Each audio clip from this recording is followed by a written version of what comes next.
Assalamualaikum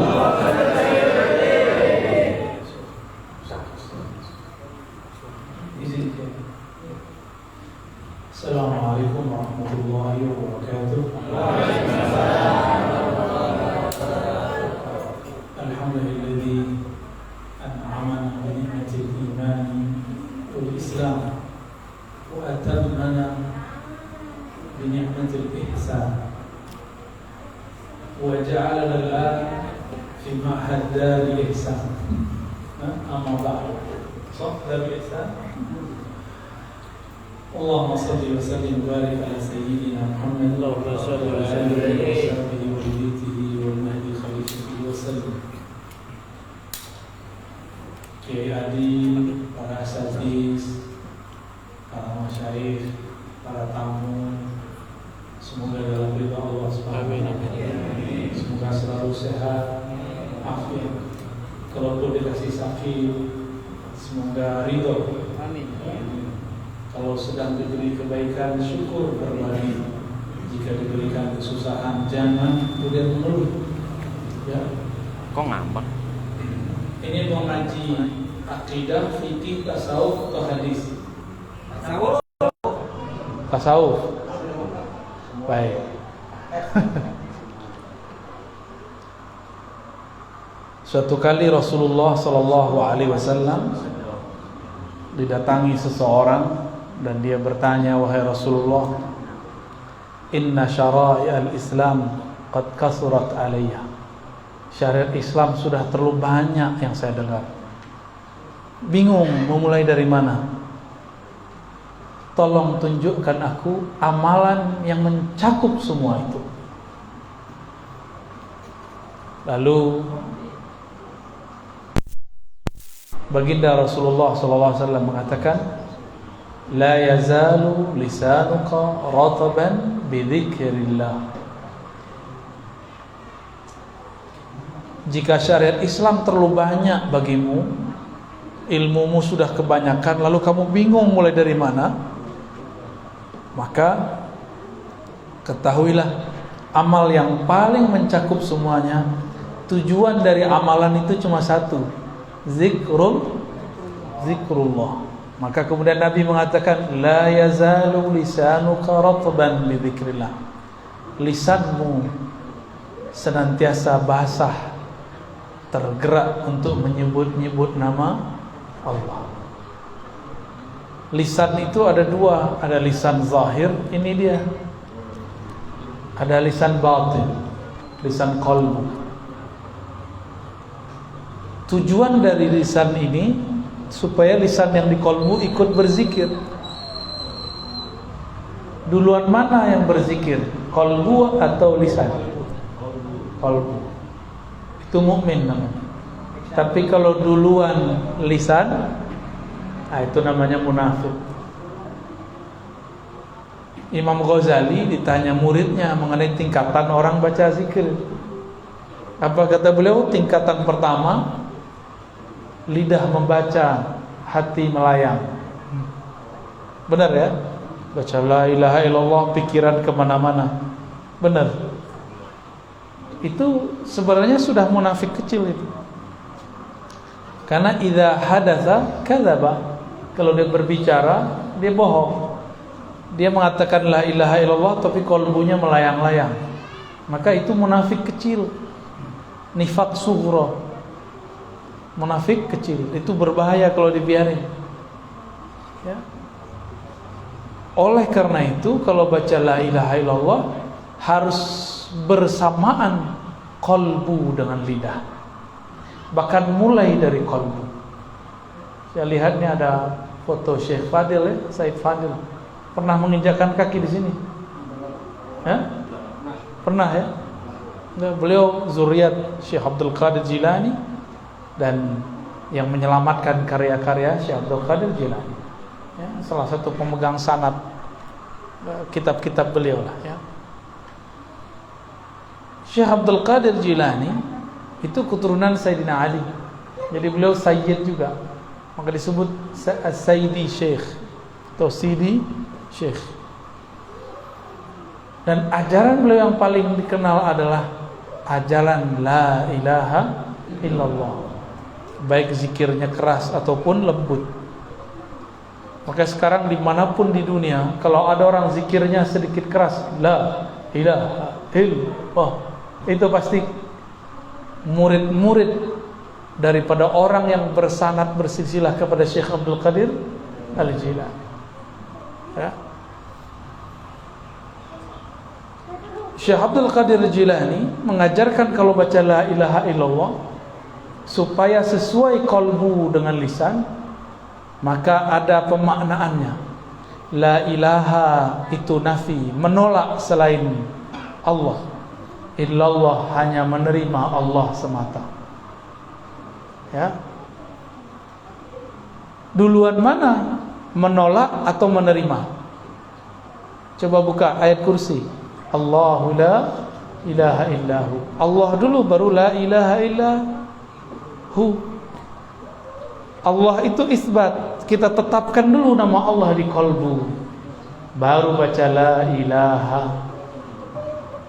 Ilaha dengan pikiran. Maka kalau orang belajar zikir dalam thariqah, itu pasti la ilahanya diarahkan ke pikiran. La ilaha, itu kan? Itu rahasianya begitu. Karena pikiran ini bisa mikir banyak. Kalau kolbu nggak bisa banyak, kolbu cuma satu. Kolbu hanya mampu memikirkan satu, hanya mampu mengarah kepada satu, nggak bisa dua. Ya, tidak ada dua kolbu di satu dada, nggak ada. Ya, nah, ini tips. Jadi kenapa nih kita kalau zikir la ilaha illallah nggak ada rasanya? Karena tidak mengikuti teknik ayat kursi. Nah, ini teknik ayat kursi. Sebelum baca la ilaha illallah, sebut dulu nama Allah di qalbu. Allah, Allah, Allah. Isbatkan dulu, tetapkan dulu nama Allah di qalbu. Baru baca la ilaha, dihunjam lagi ke tempat qalbu yang tadi baca Allah. Illallah. Kalau nur ketemu nur, disebut nurun ala nur. Nama Allah itu cahaya. Kita masukin lagi nama Allah, cahaya lagi. Cahaya berlapis-lapis cahaya.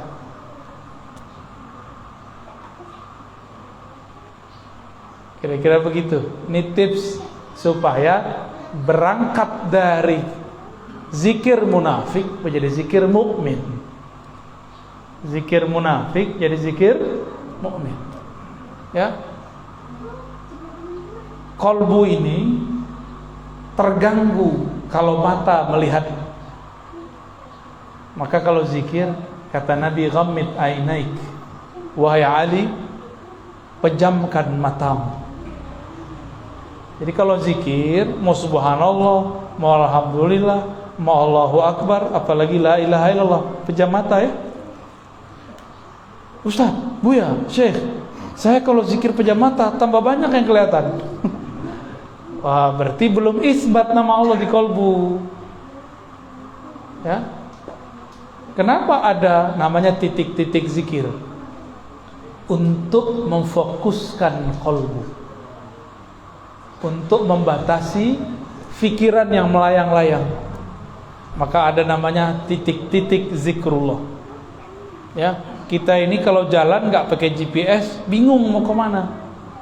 Maka teknik diambil dari titik pusat, dibawa ke ubun itu, semua itu namanya GPS la ilaha illallah. Ya, nikmati, jangan bilang ini kayak bid'ah, jangan begitu. Ya, orang sudah nangis zikrullah, kita masih mikir. Ya. Satu kali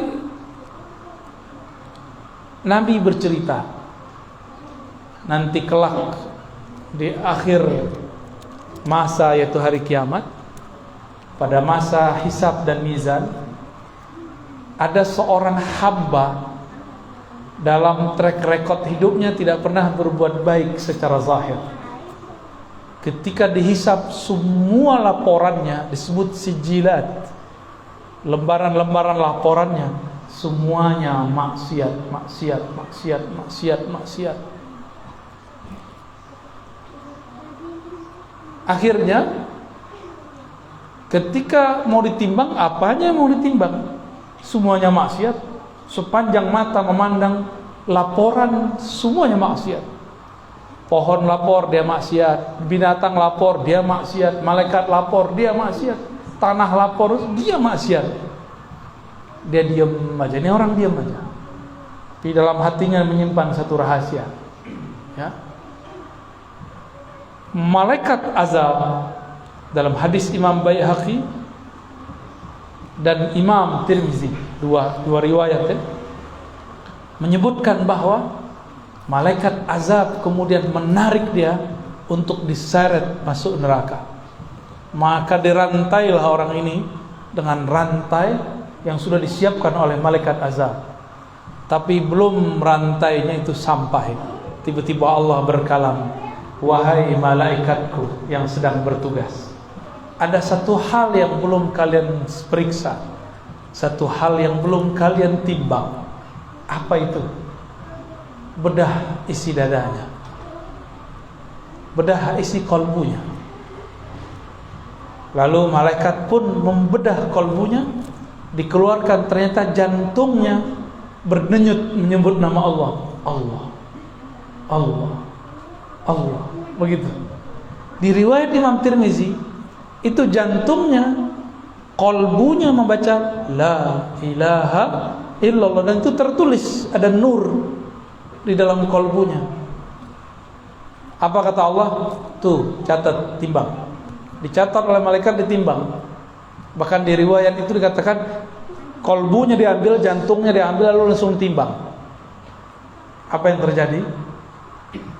Yang tadi amal baiknya tiada waktu ditimbang, sekarang ketika kebenaran la ilaha illallah ditaruh, langsung begini, set. Oleh karena itu Allah pernah berfirman kepada Nabi Musa, ketika Nabi Musa mengatakan, ya Allah ajarin aku zikir yang khusus. Allah mengatakan, kul la ilaha illallah, baca la ilaha illallah. Kata Sayyidina Musa, itu juga banyak yang amalin ya Allah. Jadi ternyata Nabi sama Allah itu udah kayak teman, ahlullah, keluarganya Allah, udah kayak teman. Ya Allah, ini kan udah biasa, ono tetangga juga baca la ilaha illallah gitu. Ya, samanya manjaan dengan Allah Subhanahu wa ta'ala. Lalu apa kata Allah? Musa, timbang langit dan bumi dengan kalimah la ilaha illallah. Itu masih berat kalimah la ilaha illallah. Maka Nabi Musa langsung sukut, langsung diem. Itu malaikat sama kayak Nabi Musa awalnya, nggak tahu. Ketika ditimbang, semua kesalahannya hilang. Masuk surga apa neraka? Masuk surga. Karena ternyata di dalam darahnya mengalir lafaz la ilaha illallah. Di sini Kiai ada zikir jamaah ya, la ilaha illallah ya. Ya? Takian ya? Takian dari jalur Madiun. Kiai Ansari. Oh, sama Opik berarti ya? Sahabat saya Opik. Beberapa bulan lalu beliau mengabarkan saya, itu mursyid saya ya, Abah Ansari ya. Jalurnya ke Kiai Usman ya, Ishaqi. Ya, ketemu sanad kita di atas. Orang kalau mengerti sanad, dia bersaudara, maka kita bersaudara.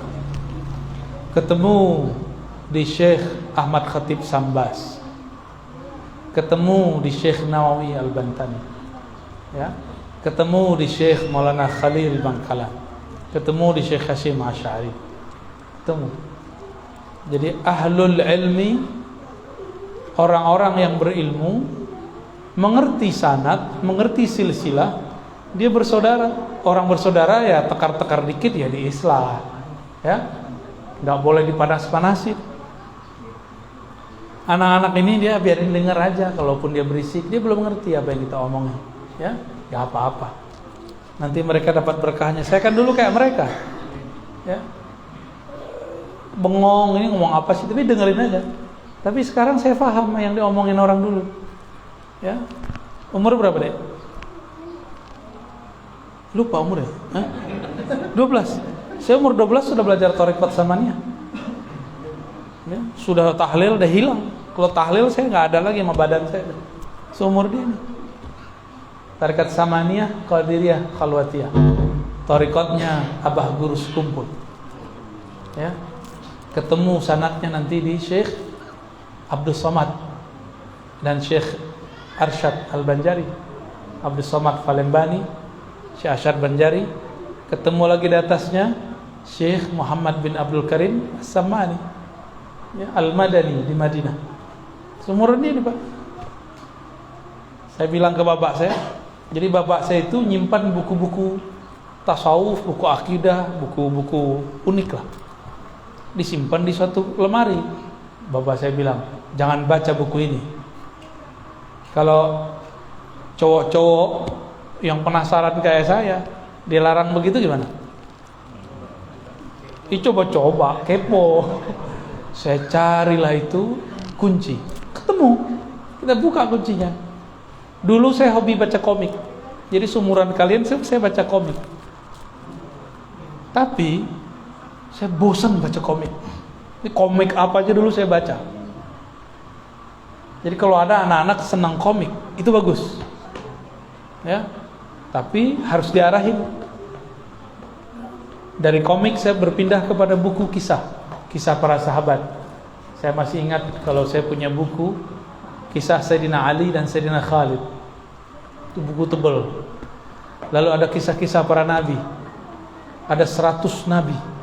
Bukan hanya 25. Lalu ada kisah para sahabat, 60 sahabat. Dulu saya baca waktu saya masih kecil. Ya. Karena anak ini ada satu materi Kiai yang kurang kita ajarkan. Materi kisah. Kisah-kisah nabi, para wali, para sahabat.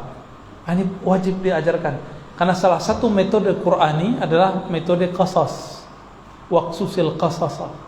Maka sahabat-sahabat betah bersama Nabi karena Nabi sering bercerita. Dia enggak hanya monoton membaca, berfikir, dia harus punya imajinasi. Kalau kita mengatakan suatu hari, itu dia langsung melayang itu kemana-mana. Ini bapak-bapak ini sama. Saya ini kan dulu nggak suka maulid, karena orang maulid cuma baca nggak ngerti isinya. Pas ceramah, kiainya nggak jelas ngomong apa.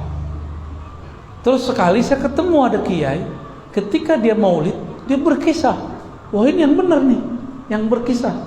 Kita terbawa ke alam sana. Maka itu yang saya tekuni. Ketika musim-musim maulid, musim Isra Mi'raj, kita berkisah tentang Nabi dengan riwayat yang tentunya bisa dipertanggungjawabkan. Ini saran saya untuk para kiai, para ustadz. Jangan banyak teori, jangan banyak menggurui. Banyakin berkisah. Ya.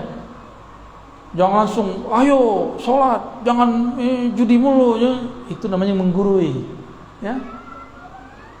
Coba kasih kisah. Orang lebih mudah menerima kisah.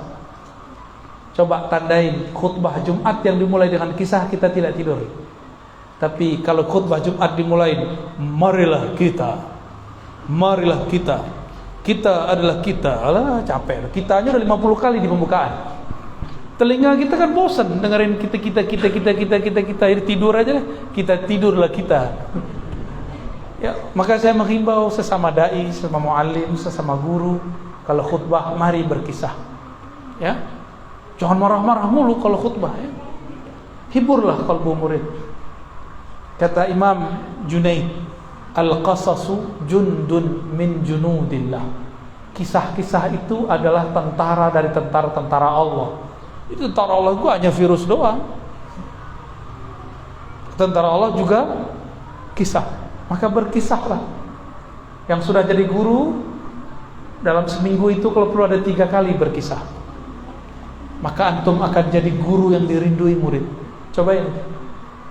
Pasti dirindui murid. Ya. Saya masih ingat saya merindukan guru saya yang setiap kali masuk dia berkisah. itu guru agama. Karena guru agamanya benar-benar ngerti, dia bisa baca kitab segala macam. Mari berkisah ya. Nah, kembali dan ini Nabi mengisahkan masa depan. Kok bisa Nabi mengisahkan masa depan? Ternyata Nabi itu adalah seorang traveler. Apa arti traveler? Penjelajah, time traveler, ya, penjelajah waktu. Kok bisa? Kalau di film-film kan ada mesin waktu. Itu mah terlalu ngayal. Allah berfirman, "Ana dahru," akulah sang waktu. Maka mendekatlah kepadaku. Kira-kira begitu kalau dimaknainya. Aku akan bawa engkau jalan kemanapun engkau mau. Itu kalau dimaknain. Dibawa ke masa lalu, dibawa ke masa depan. Itu biasa kalau kekasih-kekasih Allah itu biasa. Ya. Jadi apabila seseorang memasukkan nama Allah di kalbunya, maka dia akan mendapatkan seperti yang dikisahkan Nabi sallallahu alaihi wasallam. Kalbunya menjadi berkualitas. Para guru, para ustadz, saya lihat ada beberapa ustadz. Kenapa kata-kata kita tidak mengena di kalbu murid? Karena di kalbu ini nurnya belum hidup, materinya belum berat. Untuk membuat dia berat dan membuat senjatanya tajam, maka asahlah dengan kalimat la ilaha illallah. Itu dia akan tambah tajam. Jika ada tabir penghalang, dia akan robek. Jika ada kalimah yang keluar, kalimahnya akan menjadi berat dan tembus langsung ke dalam kalbu. Ya. Maka saya memperhatikan guru-guru yang ahli zikir, kata-katanya sederhana tapi tembus ke dalam kalbu. Padahal yang dia katakan sama seperti yang dikatakan orang lain. Tapi kenapa ketika guru ini yang ngomong, kok enak di kalbu? Ternyata dia kalbunya penuh isi. Maka ketika dia menembakkan kalam-kalam, di situ ada isi kalimatullah. Ya, masuk ke dalam kalbu kita, menjadi sesuatu energi yang luar biasa. Inilah yang membuat kita itu kecanduan ikut pengajian. Kan ada yang ikut pengajian, nggak enak, nggak kelihatan. Ada yang ikut pengajian, emang dia butuh, dia rindu. Karena dalam kalam-kalam guru yang kalbunya bercahaya, itu ada penerang kalau kita masuk. Di dalam kalamnya ada sesuatu rahasia yang berat. Jika masuk ke dalam kalbu kita ikut menjadi berkualitas. Kita ini sering nabung duit, benar ya? Benar. Orang kalau banyak tabungannya bisa bagi-bagi nggak? Bisa bangun rumah? Bisa beli apa aja? Sama. Orang kalau sering nabung kalimah Allah di kalbu, dia punya tiket khusus kepada Allah. Ya. Dia mau apa aja, tinggal tabungan nama Allahnya dia pakai. Ya. Itu sebabnya aulia-aulia Allah ini la khaufun alaihim walahum yahzanun, enggak ada rasa takut. Qulubu auliaillah bunukul asma wal af'ali was sifat. Ya. Bunuk, apa arti bunuk? Jamak dari bank. Kolbunya para wali adalah banknya nama, sifat dan af'alnya Allah. Ya. Kalau orang-orang yang sudah jadi kekasih Allah, dia nabung nama. Karena kolbunya sudah menjadi bank nama Allah, maka dia bisa bagi-bagi nama. Ya.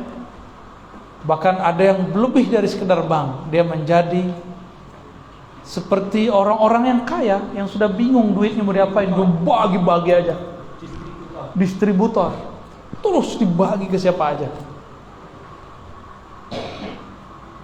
Jadi kalau orang mulai bekerja umur 20-an, umur 30 udah nanjak karirnya, umur 40 sudah sukses. Benar?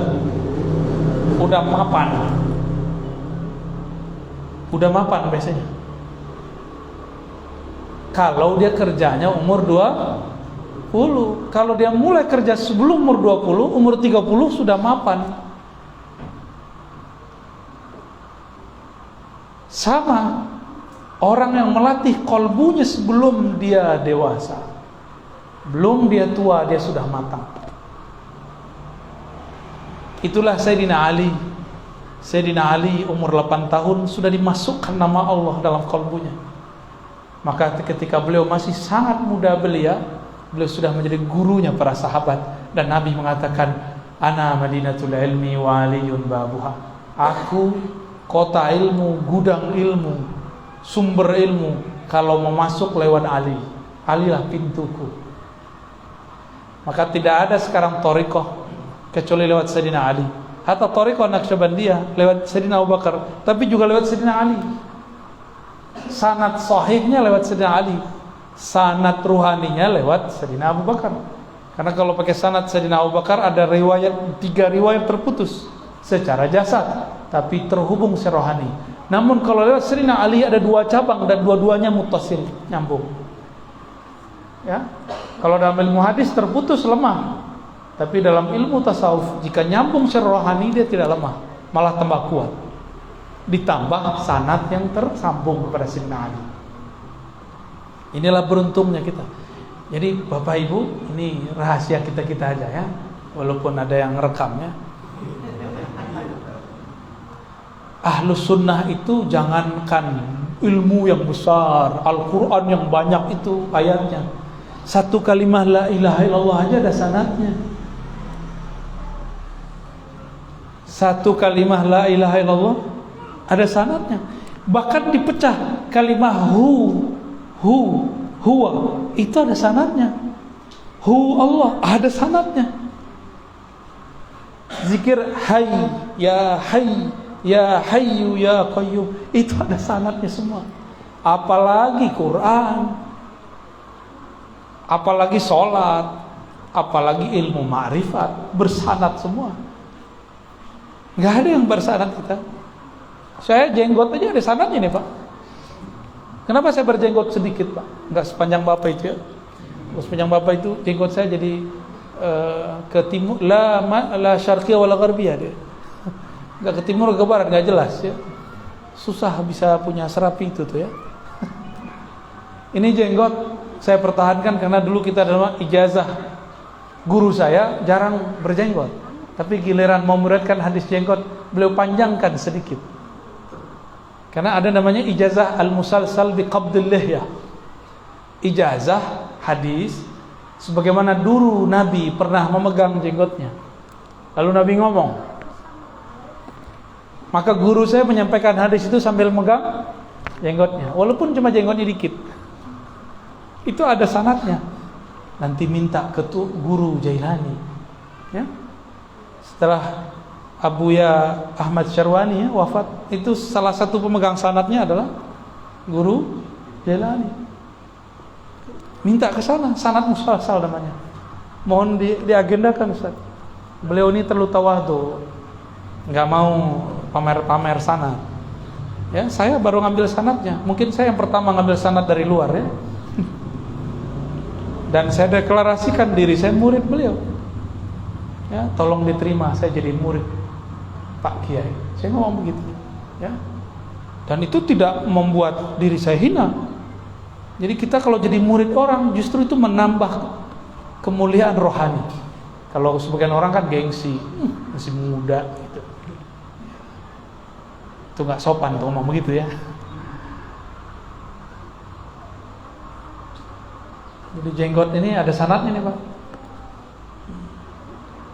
Hampir kalau celana nggak ada sanadnya, nih bid'ah ini ya. Kalau ini ada sanadnya nih. Tasbih aja nih ada sanadnya. Ini ada sanadnya. Jadi nggak ada kita punya amal kecuali kita bersanad lah dituduh bid'ah.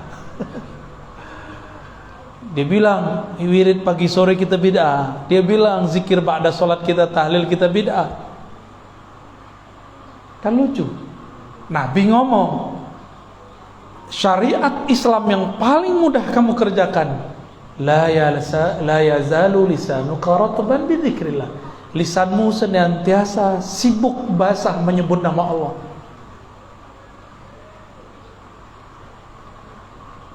Di akhir surat Al-Jumu'ah, gimana ayatnya? Pak, gimana ayatnya? Fa idza qudiyatis shalah fantashiru. Ya, terus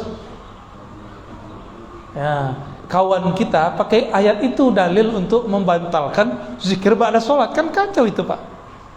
No, ayatnya, apabila selesai salat Jumat, maka langsunglah kamu bertebaran mencari rizki Allah. Ya salam. Kalau mau berdalil jangan pakai terjemahan. Ya. Kita mentafsir saja itu ada sanadnya, disebut tafsir bil ma'thur. Gak boleh asal-asal ngomong. Jika selesai sholat fantashiru, maka bertebaranlah. Ini dalil bahwa ba'da sholat gak boleh berzikir. Bid'ah mimpin zikir. Kata kawan,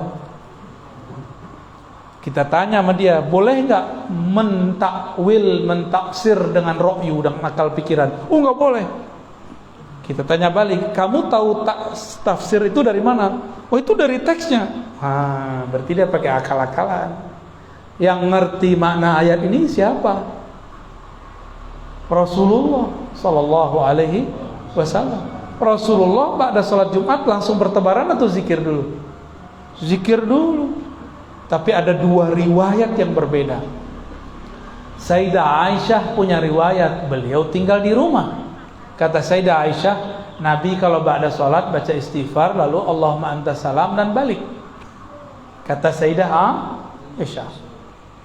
Tapi kata Sayyidina Abu Hurairah, kata Sayyidina Abdullah bin Umar, kata Sayyidina Abdullah bin Abbas, Abu Sa'id Al-Khudri, Jabir, Ibn Mas'ud, semuanya sepakat meriwayatkan Nabi kalau ba'da salat itu zikirnya beragam. Ada yang istighfar ini, ada yang istighfar itu, ada Allahumma anta salam, ada yang la ilaha illa syarikalah, Allahumma la mana lima ataita, ada yang zikir Fatihah, ada yang subhanallah 3 kali, ada subhanallah 25 kali, begitu beragam. Oleh guru-guru kita dulu, ketika Tuan Guru Syekh Muhammad Arsyad Al-Banjari pulang dari Madinah, maka dia ajarkan murid-muridnya, ada namanya perukunan. Benar, di perukunan itu amal orang Madinah dulu. Jadi kalau kita datang ke tempat-tempat orang tua-tua lama di Madinah, itu zikirnya sama seperti yang ada di perukunan. Persis sama, nggak jauh beda. Astaghfirullahaladzim, la ilaha illa huwal hayyul qayyum, atubu ilaih. Ada semua. Min dzalika billazi alam, ada semua. Ya. Habis itu Allahumma anta salam, habis itu la ilaha illa syarikalah, habis itu Fatihah, ayat kursi. Ya, benar enggak? Habis itu surah Al-Imran, ya. Inna dina indallahil Islam. Habis itu baru tasbih 33, alhamdulillah 33, Allah akbar 33, tahlil. Ditutup dengan asyhadu an la ilaha illallah wa la syarikalah, ilahu wahidahu wa rabban syahidallah. Semuanya itu amalan mereka semua. Dulu diamalkan oleh orang Madinah. Sekarang di Masjid Madinah amal itu sudah tidak ada. Pindah ke Pulau Kalimantan, ya. Pindah ke Balikpapan. Udah dibuang oleh mereka. Maka kita nggak boleh bercerita tentang Nabi satu riwayat. Ada kaedahnya. Jika riwayatnya tentang isi rumah tangga, amal Nabi di dalam rumah, maka riwayat istri-istri Nabi lebih sahih. Contoh, cara Nabi buang air kecil, cara Nabi mandi, cara Nabi tidur, amal-amal yang Nabi lakukan di Madinah, di ruang rumah, maka riwayat istri-istri Rasulullah SAW itu lebih kuat. Adapun jika riwayatnya berkaitan dengan luar rumah, maka riwayat sahabat dianggap lebih kuat. Nah, ini ada ilmunya, ya. Ada kaedah-kaedahnya begitu. Al-Imam Al-Hazimi, Abu Bakar Al-Hazimi, Al-Hafiz Al-Syafi'i, itu punya kitab yang Al-Iktibar fi Nasikh wal Mansukh. Beliau menyebutkan 50 cara menyelesaikan riwayat-riwayat yang berbeda-beda. Salah satunya Ketika Aisyah mengatakan Nabi baca Astaghfirullah, Allahumma anta salam, lalu pulang dengan riwayat sahabat-sahabat yang lain. Itu beliau punya kaidah bahwa yang kuat adalah zikir yang banyak. Tapi sesekali jika sibuk, beliau selesai langsung pulang. Ya. Kalau orang sering menyebut-nyebut nama Allah, maka nama Allah itu menjadi kredit, menjadi kekuatan, menjadi tabungan dalam kalbunya. Jika dia sudah menabungnya lama, disiplin, maka satu nama masuk ke dalam kalbu, Allah beratkan 10 kali. Satu nur masuk ke kalbu, Allah lipat gandakan 10 kali. Orang ini kalbunya nanti akan lebih terang daripada orang lain. Ya, lebih terang. Orang ini kalau punya kalamnya lebih berat, lebih terasa daripada orang lain. Kira-kira itu. Ini masih jam 11 saja nih Kiai. Wah, kebalikan 11. 1 tambah 1 sama dengan 2. Ya. Selisih ini sudah disyahadatkan. Syahadat orang Balikpapan udah. Itu jam akhirat kali ya. Terakhir ada satu hadis Nabi sallallahu alaihi wasallam mengatakan, ketika aku naik ke alam malaikat, disebut malakut, tiba-tiba aku mendengar ada malaikat berzikir. Ya? Apa zikirnya? Subhana rabbiyal azim wa bihamdi. Ada lagi subhanallahil azim, subhanallah bihamdi, subhanallah bihamdi, subhanallah azim. Itu diulang-ulang. Subhanallah azim, subhanallah. Diulang-ulang terus. Jadi ternyata ada malaikat dari awal dicipta zikirnya satu aja. Subhanallah bihamdihi, subhanallahil azim. Itu jadi zikir kita kan? Itu zikir malaikat di alam malakut, di alam mereka. Malaikat itu nggak minum ini, minumannya zikrullah. Malaikat tuh nggak makan daging, nggak makan ikan, dia makan zikrullah. Maka kalau ada majelis ilmu, majelis zikir, itu malaikat dari langit turun ke bawah, itu kenyang dia, bukan main. Jadi Allah itu memuliakan manusia dengan apa caranya? Kitalah yang menyajikan makanan-makanan malaikat itu. Bid'ah nggak ngaji begini? Jadi lebih mulia siapa sebenarnya? Yang ngestok makanannya malaikat kita sebenarnya loh ya. Itulah rahasianya. Ini rahasia kita yang kedua, yang terakhir.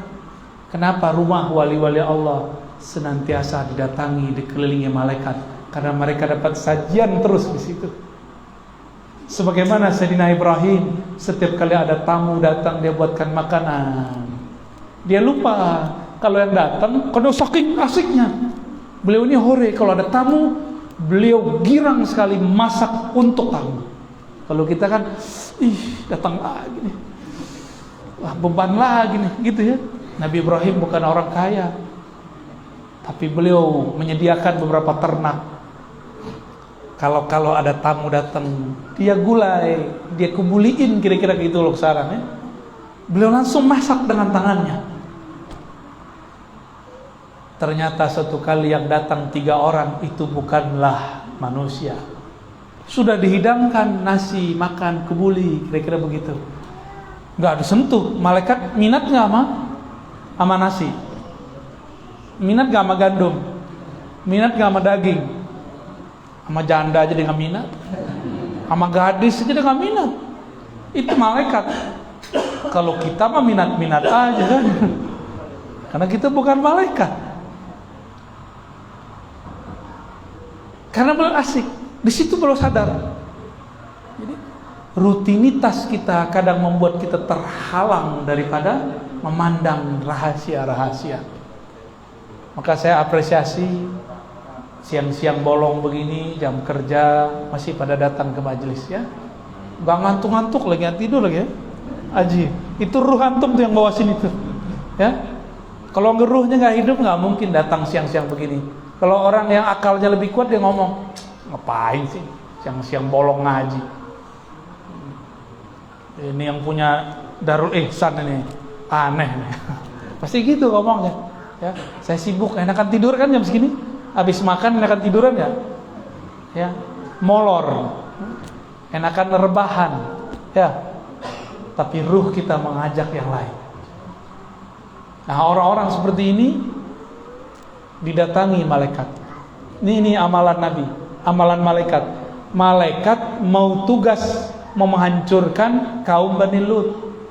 Nabi Lut itu masih anak pamannya Nabi Ibrahim. Maka ini malaikat nih, malaikat Jibril, pemilik jenderal bintang 4-nya malaikat, turun sowannya sama Nabi Ibrahim, sowan dia. Maka ini sunnah. Kalau kita sampai di satu negeri, satu kampung, kita bilang kepada orang yang membawa, bawa saya kepada kiai tua, kiai sepuh, ulama bersanad. Ini sunnah. Ya, terima kasih tadi panitia ya sudah membawa saya kepada Kiai Jailani, ya pewaris sanadnya Kiai Ahmad Syarwani dan anak-anak beliau tadi, ponakan beliau tadi. Ya, Al-Banjari tadi namanya. Syukran. Semoga pesantren ini dapat keberkahan Kiai. Ya, amin ya rabbal alamin. Ya, wassallallahu ala Muhammad.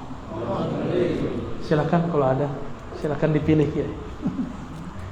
Antum Sundawi wala Jawi? Oh, penari Sunda. Tapi nama Kiai Adi Mulyono. Jawi. Ulah Sundawi. Ya, baik. Assalamualaikum warahmatullahi wabarakatuh. Assalamualaikum. Saya nama Haji Yuswanto namanya. Jawa ini. Yuswanto. Ya orang wong Jawa. Jawi. Jawi Trenggalek. Trenggalek. Wah, Trenggalek kan. Dia saya mengikuti kajian akhir zaman yaitu Bapak Rohani Kolbu. Dan saya mengikuti insya Allah setiap malam tapi ada sedikit yang saya mau sampaikan. Tapi sebelum ke situ saya mau sedikit menyinggung tadi di awal tentang Islam umat ihsan ya. Jadi saya nggak bisa berwissakan karena sudah banyak yang tahu tentang ihsan itu sebenarnya apa yang dikisahkan. Tadi banyak yang dikisahkan tentang orang yang maksiat, ahli maksiat. Di situ hakikatnya orang tadi itu senantiasa zikrullah. Hatinya senantiasa sadar kembali fafirru ilallah. Ini bahasanya itu. Ihsan adalah ilmu yang sudah dirasa. Maka kalau dia sering menyampaikan kenali dirimu sebelum mengenal Tuhanmu, itu ada di dalam diri yang sadar kembali kepada Allah. Seperti itu. Jadi insya Allah kajian Buya ini bagi orang-orang yang sudah mengkaji tentang rohani akan sampai. Tapi kalau tidak sampai, kita perlu jaga. Kita harus mohon hidayah kepada Allah, karena yang menyampaikan hati tersebut tadi adalah hidayah. Hidayah itu apa? Ampunan. Maka kenapa hati kita ketika kita tidak bisa tercapai kepada kejernihan ini? Karena masih ada hijab. Hijab itu adalah dosa-dosa di diri kita sendiri. Oleh karena itu saya sebenarnya ingin sekali komunikasi nanti kalau memang ada waktu untuk kajian Buya yang sering menyampaikan tentang Al-Mahdi. Al-Mahdi adalah Imam Ahlul Zaman Al-Hos yang mengkonekkan atau menghubungkan kolbu kita itu kepada Allah dan Rasulnya. Jadi ini sebenarnya saya ingin menyampaikan tapi tidak di sini karena nanti bisa menjadi fitnah kalau orang tidak sampai ke situ. Oleh karena itu beliau mohon maaf. Jadi mohon maaf beliau tidak tanya. Saya tidak tanya. Jadi saya syukran. Ya. Saya tidak, karena kajian Buya ini masalah berbakar rohani tidak semua orang bisa menerima. Karena apa? Tadi yang dimaksudkan ihsan tadi itu adalah kembalinya hati yang sadar kepada Allah segala gerak diri kita ini, yaitu berarti gak ada pertanyaan? Tidak ada. Oke. Ada yang mau nanya? Syukran.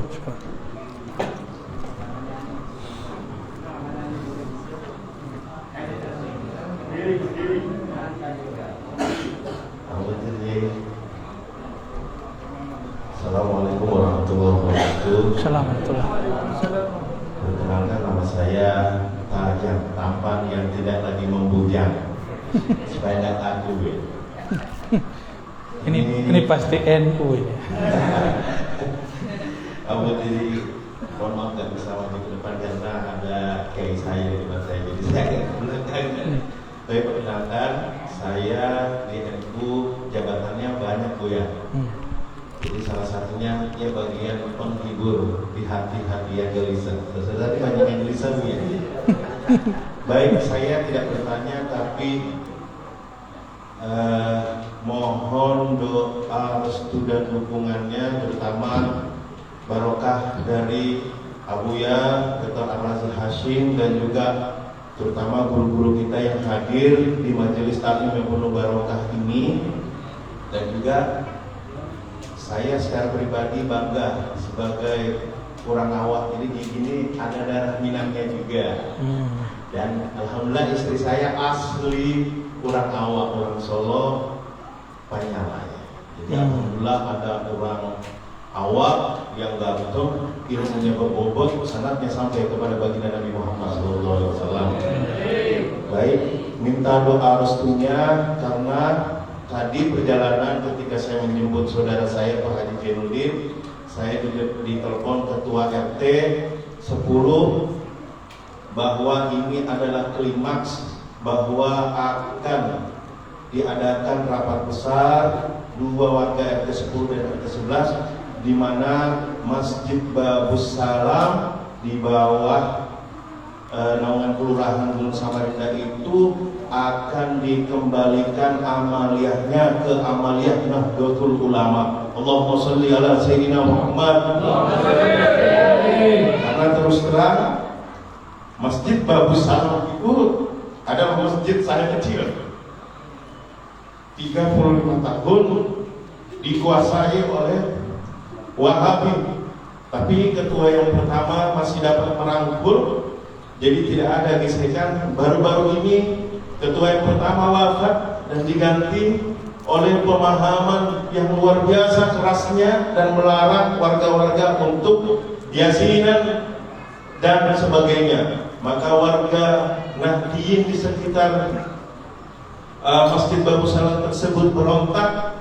Maka insya Allah tidak lama lagi akan terjadi rapat besar kedua RT tersebut. Itu saja. Terima kasih. Mohon maaf yang sebesar-besarnya. Wallahul muwaffiq ila aqwamit thoriq. Wassalamualaikum warahmatullahi wabarakatuh. Assalamualaikum. Nanya atau apa? Iya, nanya. Oke. Ya, Assalamualaikum Buya. Assalamualaikum. Mudah-mudahan semoga Buya sehat Amin. dan selalu sehat. Buya, saya ada satu pertanyaan. Mudah-mudahan pertanyaan ini manfaat buat diri saya pribadi dan mungkin kepada teman-teman terdekat saya. Buya, bagaimana pandangan orang yang cinta dan takut tidak mendapat syafaatnya Rasulullah SAW terhadap khususnya dzurriyyah Rasulullah SAW? Pandangan apa? Pandangan kita, ya, bagaimana pandangan orang yang cinta Dapat syafaat atau tidak? dan takut Tidak dapat tidak syafaat. mendapat syafaatnya Rasulullah SAW terhadap khususnya dzurriyyah Rasulullah SAW. Karena begini Bu ya, mohon maaf, artinya yang saya dengarkan, karena habaib ini bukan nabi, habaib ini tidak maksud, karena yang maksud hanya Rasulullah. Nah, mohon maaf, satu ungkapan dari hati nurani saya Bu ya, saya dari dulu hanya memandang karena di dalam tubuh dzurriyyah Rasulullah itu mengalir dari Rasulullah. Mohon penjelasan beliau. Demikian, mohon maaf. Assalamualaikum warahmatullahi wabarakatuh.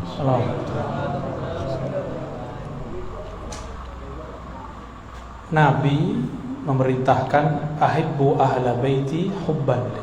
Cintai ahlu baitku karena cinta kepadaku. Karena di darahnya ada darahku. Cinta aja. Bukan berarti harus ikut dia. Kan Habib ini Sayyid ya. Sayyid itu kalau nggak ngaji ya jahil juga. Sayyid kalau nggak bermakrifat, ya jadi musuh Allah bisa. Ada sayyid murtad, ada, saya kenal beberapa. Ada, serius. Ada yang ateis juga. Ada yang main-mainin Quran juga ada. Dia nggak percaya dia. Tapi kebanyakan kan ada darah nur yang mengalir dalam dirinya. Makanya para sayyid ini mudah sekali terpanggil kepada Allah Subhanahu wa ta'ala.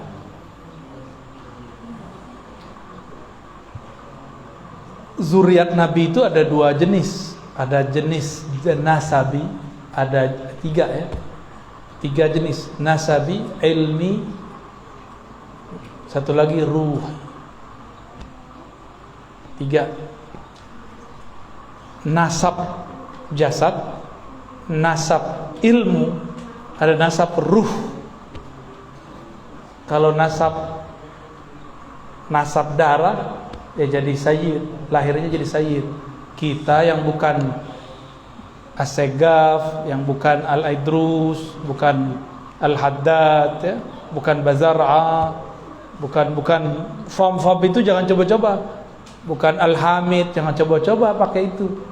Ya. Maka tidak boleh menghabibkan, mensayyidkan orang yang belum pasti zuriat Nabi sallallahu alaihi wasallam. Tapi ada jalur lain, yaitu ilmu. Ini yang dijaga oleh ahli hadis, ahli Quran, ahli fiqih. Ya. Mereka jaga sanad itu. Makanya saya salah satu orang yang ingin termasuk bagian dari mereka.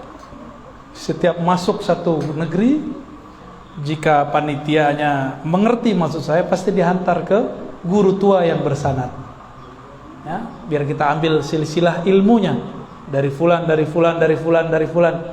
Jadi kalau sanad nasab darah bin binti.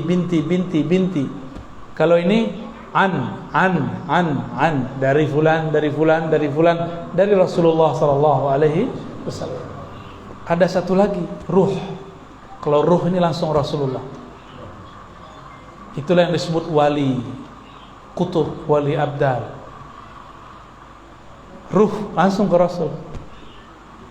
Ya. Kalau ulama cuma dapat nurnya. Kalau ini langsung ruhnya, pangkat kewaliannya, al-aqtab, kutub, ataupun jadi di depannya itu bukan Habib, al-kutub atau al-abdal. Ya, waliullah. Itu. Tapi itu nggak boleh digede-gedein ya. Jangan ditulis spanduk al-kutub Kiai apa? Sontoloyo. Jangan coba-coba nunggu mati itu. Ya. Jangan klaim sayyid aja nggak boleh kalau bukan sayyid. Apalagi klaim wali para belum jadi wali. Wali ngerti dia wali. Ya, tahu dia pengangkatan dirinya itu tahu dia. Wali kota aja diangkat, ya. Masa waliullah nggak diangkat? Nggak ngerti ilmu kewalian, uskut. Oh, semua orang beriman wali. Itu wali am. Ada wali khas, wali yang spesial. Ya, Nabi aja 124.000, ada yang khas. Para Rasul 313, ada khawasul khawas 25, ada khawas-khawasnya lagi 5. Ada pemegang semua khawasnya satu, Sayyidina Muhammad sallallahu alaihi wasallam. Ya. Apa kata Nabi ketika ada seorang sahabat bertanya, Abu Dzar atau Abu Darda, "Ya Rasulullah, nanti engkau di mana, saya di mana?" Maksudnya di surga. Apa kata Nabi? Nabi ngerti maksud dia. Dia pengen bersama Nabi. Jawaban baginda Nabi SAW, "Anta ma'aman ahbabta." Kamu, wahai sahabatku, di sorga nanti, walaupun amalmu tidak banyak, ilmumu tidak tinggi, tapi engkau akan bersama yang kau cintai. Dari 3 tadi, yang mana yang paling cepat? Kalau orangnya gabung 3-tiganya, udahlah sayyid, udahlah alim, ruh. Itu yang disebut wali kutub, khawasnya kutub. Ada juga wali kutub tapi tidak sayyid. Ada banyak. Zaman sekarang ini tambah banyak. Karena sudah banyak wali-wali Allah wafat. Coba tanya di Hadramaut, banyak wali sudah wafat. Coba tanya di Palembang, tanya di Betawi, Habib-habib, kiai-kiai di Jawa, banyak yang sudah wafat. Kiai-kiai di Jawa itu keturunan Azmat Khan kebanyakan, nggak semua. Zuriat Rasulullah juga. Cuma karena nasab ini kan mirip ilmu hadis. Jika tidak kuat, maka hadisnya dhaif, maka sayyidnya dhaif. Paham maksudnya? Jadi ada orang Azmat Khan, dia tidak bisa membuktikan sanad dia nyambung, maka dia sayyid munqati'. Sayyid tapi jalurnya terputus, maka sebenarnya nggak boleh disebut sayyid. Mending nggak usah, berbahaya. Tapi jika bisa membuktikannya, sebut, ya, boleh tulis namanya sayyid. Jadi cintai wali. Jangan cintai saja seorang ahli nasabnya dia nggak cukup, tapi nur yang ada dalam dirinya. Karena engkau cinta kepadaku, cintailah mereka. Jadi jangan fokus ke merekanya, fokusnya ke nabinya. Karena Habib ini macam-macam juga, ya. Ada Habib bertorikot, ada Habib anti torikot, ada Habib pergerakan, ada Habib beda pergerakan. Ada Habib A, ada Habib B, semuanya Habib. Ya, jangan dikira kalau ada seseorang anti dengan perkara satu Habib terus dia anti Habib, enggak. Dia mungkin punya Habib yang lain. Ya, benar enggak? Ya, Habib Fulan udah beda sama Habib Fulan. Kalau kita sedang sama salah satunya bukan berita anti yang lain, enggak. Nah, ini harus digarisbawahi, ya. Maka cintai Habib bukan berarti fanatis kepada Habib. Terus kita membenarkan semua dia, enggak. Mereka manusia biasa kok. Bedanya di dalam dirinya ada damun Nabi. Selama masih ada 3 golongan ini di bumi, tidak terjadi kiamat. 3, ya. Ahlul bait, ahlul ilm, ahlul ruh. 3 ini. Kalau masih ada mereka, enggak ada kiamat. Ya. Wallahu a'lam bis-shawab. Cukup? Ada ibu-ibu satu. Oke, satu ya, silakan. Assalamualaikum warahmatullahi wabarakatuh. Assalamualaikum warahmatullahi wabarakatuh. Yang saya tanyakan ke Ustaz, saya pernah mendengar di itu Pak Ustaz bilang apa bisa kalau kita sholat kan dari awal karena dari awal sampai terakhir itu pikiran kemana-mana. Terus kata Ustaz ada bisa kita lakukan kalau penjelasan Ustaz itu satu. Yang kedua, kalau kita sudah sering mengikuti pengajian dari Buya, apakah itu kita sudah nyaman sebagai Buya? Terima kasih. Assalamualaikum warahmatullahi wabarakatuh. Assalamualaikum. Sholat kok pikiran banyak, katanya ada cara cepatnya.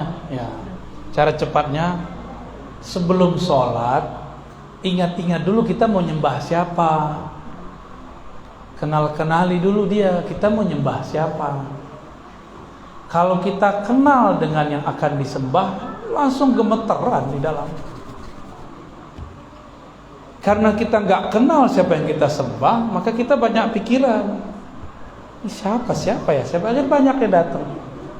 Jadi kenali yang disembah, pasti engkau khusyuk dalam beribadah. Gitu ya? Gitu Bu ya, ringkasnya gitu. Lalu gimana caranya? Ya datang dong ke ahlinya. Tidak semua kiai itu ahli ma'rifat. Ahli ma'rifat cuma wali Allah. Wali Allah itu ada yang terkenal, masyhur, ada yang mastur.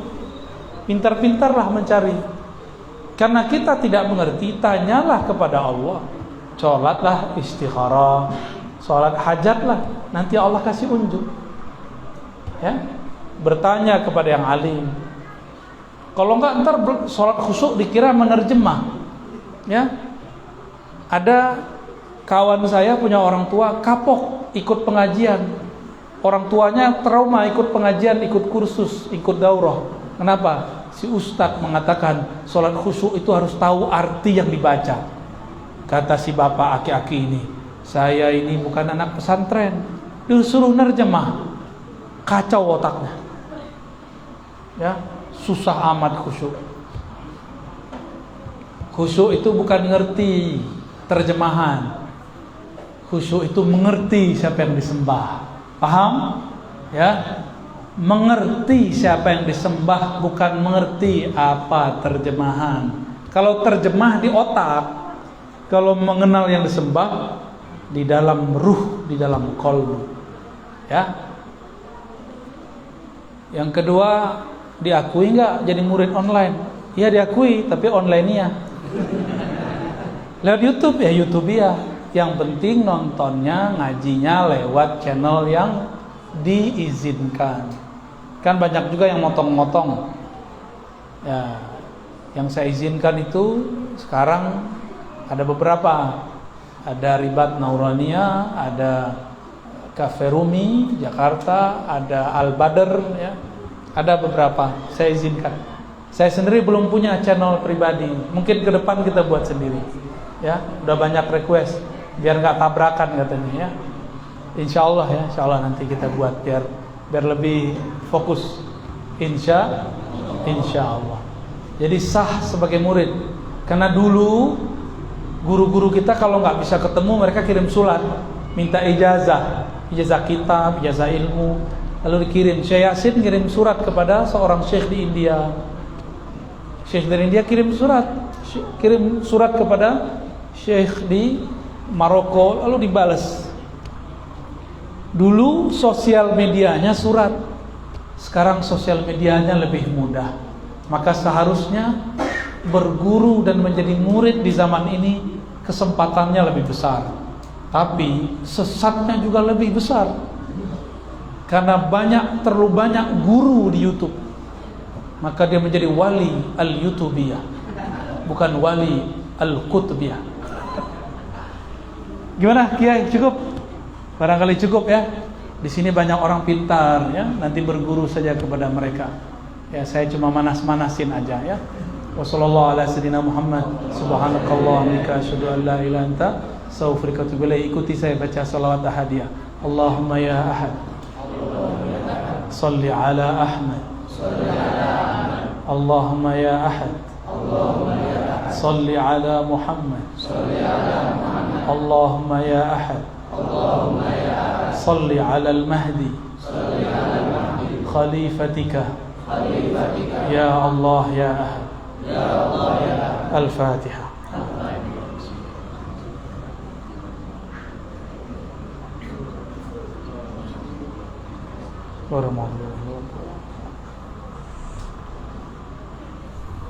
Alhamdulillah Rabbil Alamin. Mohon izin nanti gak usah salaman ya. Saya belum tidur di kasur dari malam tadi, baru tidur di pesawat ya. Mohon izin saya langsung jalan. Assalamualaikum warahmatullahi wabarakatuh.